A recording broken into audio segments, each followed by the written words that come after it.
Greetings, Dr. Mark Winton here from the Department of Criminal Justice at the University of Central Florida, and in this video I'd like to present a review of risk factors in the James Holmes mass shooter case. And I'm going to rely primarily on the excellent article by Dr. Claire Aleli, The Contributory Role of Psychopathology and Inhibitory Control in the Case of Mass Shooter James Holmes. And this is published in the journal Aggression and Violent Behavior, volume 51, pages 1 through 7. So also I would mention, if you're interested in pursuing the work, Dr. Aleli has an excellent book out, The Psychology of Extreme Violence, a case study approach to serial homicide, mass shooting, school shooting, and lone actor terrorism, published by Routledge Press. And this has a wealth of information. I think especially if you're working in the forensic field or clinical psychology field, it's just an excellent resource to have, excellent resource for criminal justice professionals as well. Anyway, to introduce the topic, really, again, we run into these definitional problems quite frequently. What are we talking about when we talk about serial murder? What are we talking about when we talk about mass shootings or school shootings, school killings, things of this nature? We see that different groups or individuals may use different definitions. So if we look at the FBI definition, the FBI defines mass shooting as 3 or more killings in a single incident. So in the mass shooting case, there's not a cooling off period like you would have in serial murder. So it's a mass shooting of 3 or more killings in a single incident. So that's the definition that we'll go by in this article and this presentation. Dr. Aleli conducts an analysis of multiple mental disorders that may have been present in the shooter James Holmes, and she reviews, for example, delusions, hallucinations, disorganized speech, disorganized motor behavior, flat emotional expression, and impulse control problems, and integrates that into discussion on the psychological, but as also the social environmental factors that were involved in James Holmes' life. Now, on July 20th, 2012, James Holmes entered a movie theater in Aurora, Colorado, and killed 12 people and injured 70. He used AR-15, a shotgun, and 2 handguns, and he did this during the film The Dark Knight Rises. And he also dressed in protective gear, and he wore a gas mask. He also had dyed his hair orange to appear similar to the Joker in the Batman movie. It appeared that he did not use any drugs or alcohol other than Vicodin, which he used to dull any pain that he might have experienced if people or law enforcement were stopping his massacre. He also had headphones on and listened to techno type dance music during the shooting, and he stopped when his shotgun was empty and his rifle had actually jammed. He was found guilty of multiple counts of murder, attempted murder, and 1 count of the possession of or control of an explosive device, and he ended up receiving life without parole. Our interest is going back and looking at risk factors and the intersection of environmental factors, biological and psychological. And we see how this all interacts, and I think Dr. Aleli does an excellent job of integrating all this together. And she presents the evaluation in medical history. And so we actually have access to that 100-plus page mental health assessment conducted by the psychiatrist that we can read. That's publicly available online, and you can go see much more detail in what that involves. But he was evaluated by several mental health professionals, including psychiatrist Dr. Jeffrey Metzner and also Dr. William Reed. And Holmes was considered to be cooperative during his mental health assessments. In terms of looking at his medical history, there wasn't any apparent history of childhood problems that really stood out, and he had reported normal development and very little use basically of alcohol and no drug use. He did have a hair pulling disorder, and he also developed grandiose thinking around age 10, where he started thinking about killing others. So that would be a major red flag. Someone who is really focused on the thought of killing others, especially at that young age. He also reported chronic suicidal and homicidal thinking, and also concerns about his body and his appearance. So he had concerns about mental health issues, but also he had concerns about his teeth, his nose, and his penis and other body parts. There was a history of familial mental disorders, so we'd want to look into that more closely as well. We won't in this particular video, but that would be something to delve into, certainly. Looking at his functioning, we see that he had a decreased functioning, including his academic performance. He ended up failing out of his grad school program, and he also he experienced the ending of a relationship with his girlfriend and reported increased depression. He received treatment at the University of Colorado, and he saw mental health professional Dr. Fenton, and he had reported homicidal thinking and desire to kill others due to his shortcomings, but he wasn't considered dangerous. He had not reached that threshold, in other words. He was prescribed medications for the symptoms, primarily for anxiety and also psychotic type characteristics, and it was looked at that he might be diagnosed or have schizotypal personality disorder with obsessive compulsive disorder with obsessive thoughts. He was not cooperative with the diagnoses, and he wanted to terminate therapy. So Dr. Fenton activated the behavioral evaluation and threat assessment team. And he did not meet the criteria for involuntary hospitalization. And so, of course, that's something that we see in our course textbook in looking at dangerousness, duty to warn, duty to protect. What is the threshold when one would, for example, in the state of Florida, when one would Baker Act, when one would involuntarily commit a person to a psychiatric facility for a hold for psychiatric evaluation, checking for dangerousness to self or others. So, this is not an exact science. There is certainly some subjectivity in this. I remember working in the field years and years ago, having disagreements with other mental health professionals regarding level of dangerousness and whether to commit or not commit involuntarily. So we have all these features going on.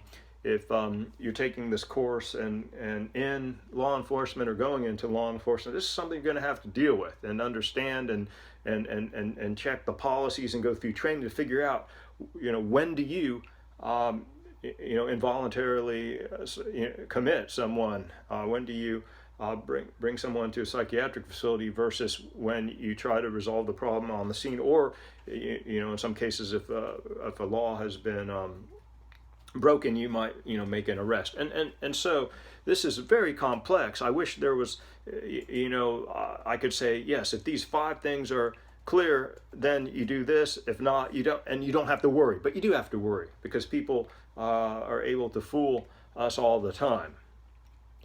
So he didn't meet the criteria for voluntary hospitalization in the state of Colorado.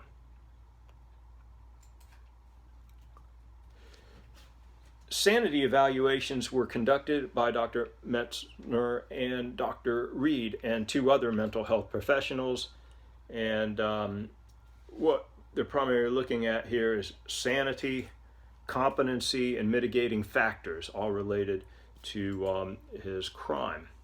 And there's disagreement over whether he met the criteria for the legal definition of insanity. Remember that insanity is a legal term, not a psychological or psychiatric term in that sense. In other words, people are not diagnosed to be insane or not insane, but people could be deemed legally insane.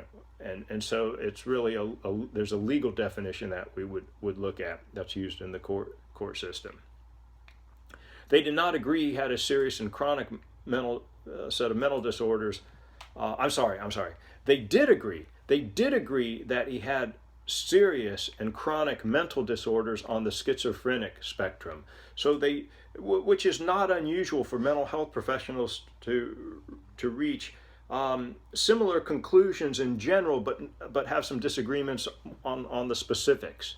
But they did agree he had serious and chronic mental health issues. He had delusions regarding what he referred to as human capital, and that he could increase his worth by killing others. So he had this delusional idea that if he killed others, he would be a more worthy person. He would have higher human capital. And he also feared the consequences of killing people, but lost that fear prior to the mass shooting. That would be another one of the risk factors, is that his fear was reduced and eventually lost of killing.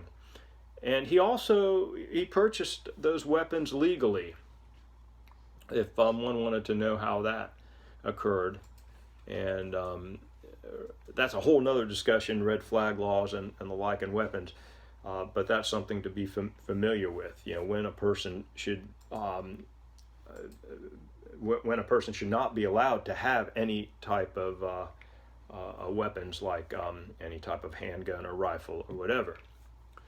So after his arrest, while he was in detention, his psychotic symptoms or behaviors increased, including smearing feces around his cell, licking the walls, presenting with unclear speech, talking to himself, doing somersaults off his bed, reporting visual and auditory hallucinations, and some, we might say, multiple self-injurious behaviors. And so he's transferred to a psychiatric facility several times. Some of the psychotic features that we see with the severe mental disorder that Holmes presented were delusions, hallucinations, decreased emotional expression, decreased interactions with others, and catatonic behavior, where you just kind of be in a position for a long period of time, unusual behavior in that regard. He also had other psychotic features such as mania. He also demonstrated obsessive compulsive behaviors, anxiety, and continued with his homicidal and suicidal thoughts. Dr. Metzner diagnosed Holmes with schizoaffective disorder, hair pulling, social anxiety disorder, and to quote from page 7, status post-delirium secondary to metabolic problems due to starvation. So he basically stopped eating for a while, stopped eating, drinking, and so that had some metabolic problems, which then probably magnified those psychotic behaviors even more. And all these mental health issues were considered mitigating factors. Dr. Lely points out that there is an overlap between autism spectrum disorder and schizophrenia spectrum disorders, and this might have been missed in these evaluations, and something that should be evaluated and looked into more carefully. She does point out that autism spectrum disorder is not necessarily related to violence, but when it is combined with other mental disorders, it could result in violent behavior. So when we look at all of these mental disorders, we don't want to present that this is high-risk violence, but we want to see how this combines with other factors, such as having the homicidal and suicidal thoughts, not having a fear of killing others, having this delusion about raising one's social capital through killing others. Those are a lot of the specific red flags that would indicate high risk. Because, most people with mental disorders do not engage in violence or criminal activity. But we need to see, and other stressors in the environment getting failing out of his school program, failing out of college, also the breakup with his girlfriend, and so you have these stressors and strains going on as well. Dr. Lilly looks at the application of the I-cubed model, and that's linked to self-control and aggression, and the model contains 3 interacting processes, and she believes this model will be helpful in looking at the situation of James Holmes. Instigation, looking at dispositional and situational violence preparation factors, and also inhibition. And looking at aggression risk would be higher when instigation and impellence are high and inhibition is low. So if we look more specifically at instigation factors, would be his relationship and academic failures. Impellence factors would be severe mental disorders, suicidal and homicidal thinking, and biological shortcomings, perceptions that he had, pushing him into a more violent stage. And the inhibition factors, overcoming fear of killing, the medications he was on, and also the mental disorders. And so when you see how those interact and overlap, and the conclusion really here is, did we see the conditions for a perfect storm for a mass shooting, pulling in all those factors? Also recognizing that severe mental disorders and environmental stressors may combine to increase the risk of violence. And of course, what we always ask is, what could have been done differently? I know people say, well, how can you go back and say, well, if you did this, that would happen? Well, but what were the particular, situations that could have been addressed differently or done differently? And that's, important to think about in this case and in other cases as well. But what I wanted to do is to present this case for you to review, and again, you can take a look at the online psychological evaluations. The psychiatric evaluation, if I recall correctly, conducted by the psychiatrists, the MDs, and see